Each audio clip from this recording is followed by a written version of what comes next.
Welcome to Holistic Accountant Podcast, where we aim to showcase how adopting a holistic approach in accounting and tax maximizes value for clients.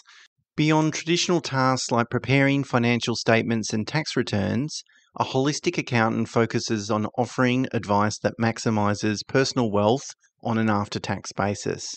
If you enjoy this episode, please consider leaving a rating and sharing it with those who might also benefit. And to ensure you stay updated, subscribe to our weekly email. The link is in the show notes.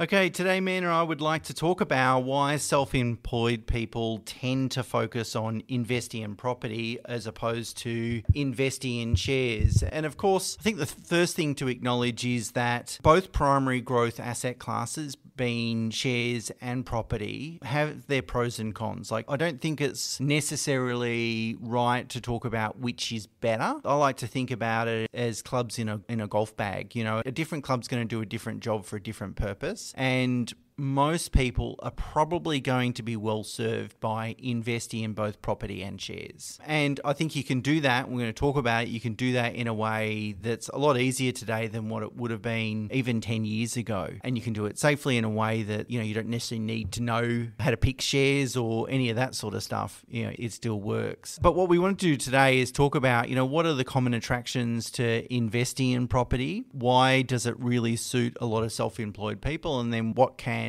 investors do to avoid the sort of common mistakes? So I'll probably work through the first, 2 or 3 common attractions why self-employed people tend to prefer property over shares. It really comes down to the fact that it's a bit more tangible. It's easier to understand. It's physical in nature. You can go out, you can see it, you can almost take pride in it that you've purchased this. And we all own, or most of us anyway, all own a home. So it's something that we take a lot of pride in, and there's almost a sense of accomplishment in owning a home. And it also suits a lot of people that have strong incomes but don't necessarily have a lot of cash. So like asset-rich people but income poor. When you're starting out a business, you're investing a lot of your time and efforts in the business itself and not really focusing on diversification or assets outside of the business. So when you do come to take that leap, it really helps having that tangible asset. And the third thing might be the fact that shares, although, we all always recommend sort of ETFs and managed funds as a passive income stream, they still exhibit a bit of volatility. So people tend to be more comfortable with property because it doesn't necessarily experience the same amount of volatility, especially if you're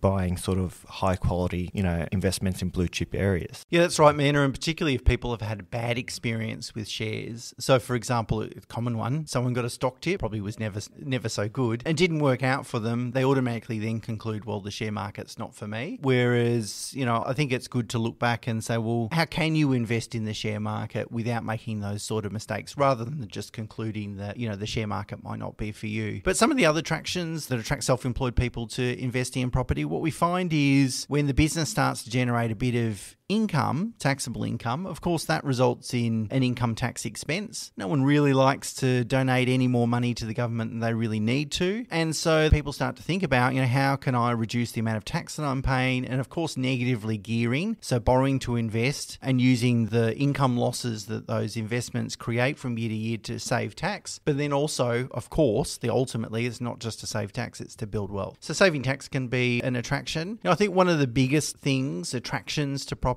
in addition to what Mena talked about being, it's a physical asset, it's an understandable asset. We all own one, we can walk through it, so forth. As opposed to share markets, quite subjective. Control is another big element as well. We can control to some extent, who rents our property, what improvements we might want to make to it, how we're going to use it in the future. We can control that. And to a lesser extent, if you own an apartment with an owner's corporation, that tends to be one of the negatives, that people think about apartments, is that they have less control over that asset. So I think control is a really big one. Another common situation that forces people to contemplate getting into the property market is buying their business premises. So at some point, most business owners turn around and think, well, I'm paying $100,000 a year in a lease expense.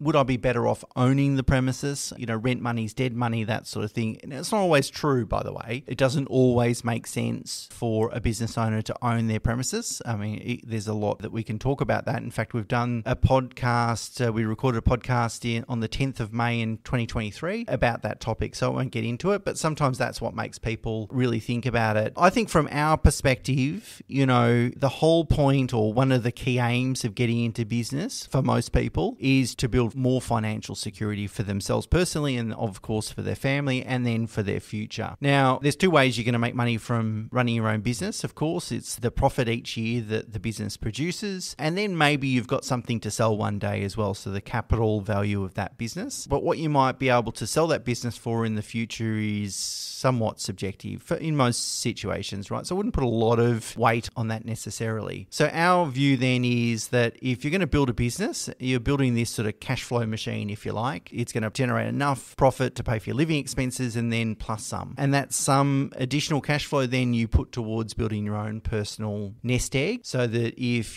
for whatever reason your business isn't as profitable in the future or in fact isn't around, at least you've squirreled some money away and built your own personal wealth. And so we think that investing in property is a perfect way to do that, because what you're doing is you're using other people's money, the bank, to go and buy this growth asset. You're going to enjoy the capital growth from that asset, and you're going to use your business as cash flow to really fund the holding costs of those assets. So that's really the common attractions, I think, of why a lot of self-employed people get into property. So let's talk about ownership, how typically self-employed people structure their property assets or their property portfolio. So the first and most common one is actually personal names. And the biggest driver behind these, or the two biggest drivers behind this, is because of negative gearing. If you have your property within a corporate structure, the losses are actually trapped within that corporate structure. So unless you've got other income streams to distribute into that trust or company, then you're basically foregoing those negative gearing benefits. The secondary reason is because of land tax. Now, most states in Australia charge a surcharge land tax rate if you own a property in a trust structure. So by having it in personal names, you're basically minimising your land tax exposure as much as possible. The second most common structure is a corporate beneficiary. As you know, you don't necessarily get the CGT discount in the 50% discount in corporate beneficiaries, but sometimes it's a great investment vehicle because you're basically using or transferring your retained earnings from your business into a corporate beneficiary and using that to invest.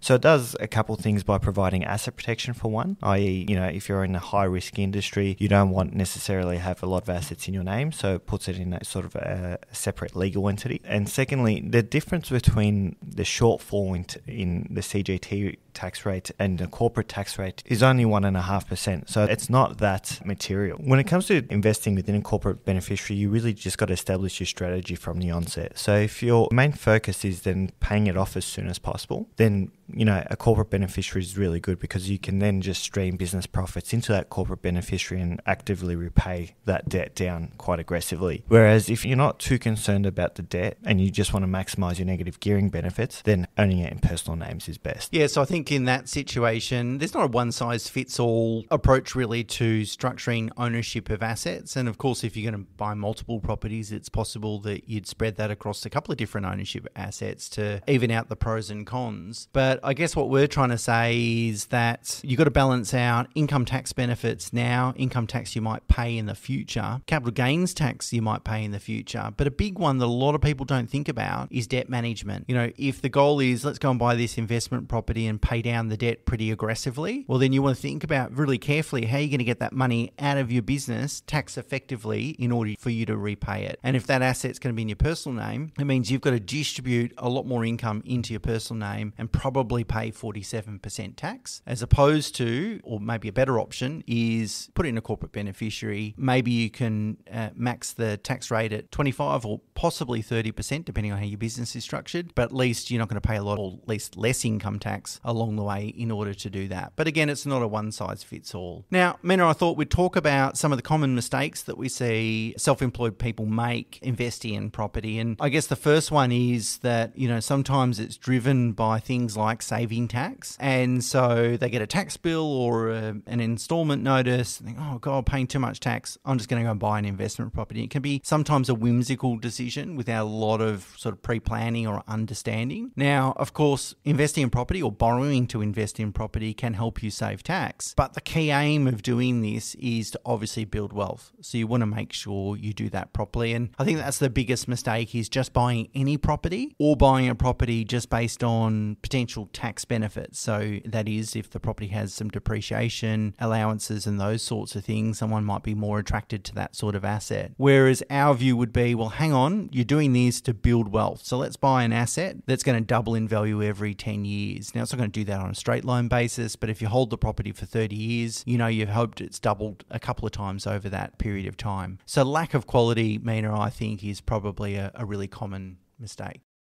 And also poorly structured accounts. If you don't structure your loans well, use your offsets and redraws in the most tax effective way, then you're basically delaying your ability to borrow. And obviously the opportunity cost that comes along with that is the fact that you can't invest in investment grade properties. And unfortunately, a lot of mortgage brokers aren't educated enough in tax structuring and the ability to sort of optimize your negative gearing benefits when setting up loans. And sometimes they cross-secure them or draw on the wrong equity from the wrong home. And then all of a sudden you've changed the nature of the loans and you can't benefit from all the negative gearing benefits, which also gets accounted for in your serviceability. So it's really important to consult with the right credit advisors, make sure that they have an understanding of how the loan structuring should work, so to basically optimize your borrowing capacity. Another common mistake, which you kind of touched on already, is having the wrong ownership structure. I often find, for example, that I've got a few of these examples I can think of existing clients that had kind of pre-existing assets before they came to us. They might have a property in a family discretionary trust, for instance, and it's giving rise to more land tax. It's not perfectly optimal from an income tax perspective. And you think, why did you do that? And, they sort of make a comment, oh, my accountant said that for asset protection. Asset protection is certainly one consideration, but there's a lot of other considerations. As I said, you need someone that really understands how property behaves. So how's it going to behave from an income tax perspective? What capital gains tax might we pay? Do we to pay that in the future? It might be that there might be no plans to ever sell that asset. Land tax is a particularly important one. So having a really good understanding of ownership structures from a portfolio level, particularly if you're looking to acquire multiple properties, is really key. And a bit of upfront planning certainly helps. And lastly, sometimes people are just too conservative. Sometimes you worry about, your cash flow volatility, interest rates, and so forth, which mostly can be managed by just maintaining higher buffers. But the more sort of pressing issue or concern that people have is timing around the market. People think, the market's going to drop or interest rates are going to increase. And, they try to sort of crystal ball or gaze into the future. Whereas by doing so, you're missing an opportunity cost. You're missing the ability to actually invest in the market. You're not buying a property today to sell tomorrow. You're buying today to, benefit from the capital growth over the next sort of 10, 20, 30 odd years. And in those periods, there'll be peaks and troughs. So don't try to sort of pick the right time to buy the right quality asset. The final thought I want to leave you with is that I would regard both Mena and myself as asset class agnostic, in that we don't necessarily have a leaning towards property or shares. And in fact, both of us personally invest in both, largely to the same extent. So I think that reflects in our own personal choices as well as our advice to clients. And that's an important comment to make because, there's going to be some people that really know and understand property, and then of course will they have a leaning towards that. Conversely, a lot of planners really know and understand shares and have a leaning towards the share market opposed to the property market as well. And so if you're looking for advice from your holistic accountant about these sorts of things, it's good to make sure that there's a good balance of both understanding and practical experience in investing in both those asset classes. I wouldn't necessarily just discount shares, by the way. I think there's a rules-based, evidence-based approach to investing in the share market. It's not about just throwing darts at a dartboard or trying to pick stocks or anything like that. And as I said at the beginning, investing in the share market has never been easier and more cost effective, particularly over the last 10 years. I would say it's even changed dramatically over the last 2 or 3 years with